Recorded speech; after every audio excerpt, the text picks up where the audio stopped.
in the last hour that my dad was alive, but when we played No Sad Songs. I'm Erica Back, and this is Scooter Back, and we're from Cocoa, Florida. Nico has been introduced to our family through my late father. My father passed in January of 2022. My dad discovered Nico Moon and his music through Jimmy Fallon. My dad suffered from COPD and was on hospice. So he had many late nights where he couldn't sleep. So he was watching Nico Moon one night and said, "I love this guy. Have you guys heard this music?" So our family was introduced to him through that.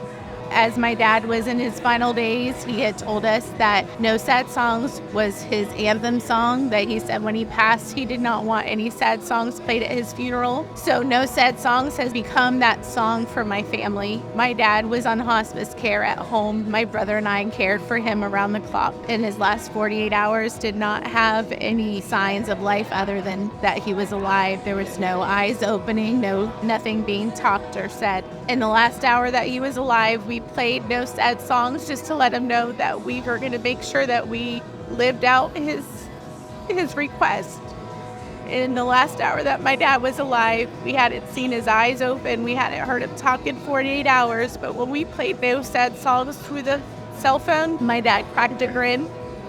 So that was just him letting us know that he heard it and that he was still with us right to the end. So Nico is a huge part of our family, even though he has no idea who we are. His songs bring such happiness. Everything about him is just upbeat, and just tonight is a perfect example of that, how he is so personable. And just to hear him and his reply to me telling him our experience, and just seeing how that made him feel, to know that he's touched us, and just knowing that he's spending his time this evening at midnight just to be with his fans. I mean, he's amazing. Yes, there are hard days. Not everything's always happiness, but you need to put your best foot forward, and that you need to carry on the legacy that you've been left with.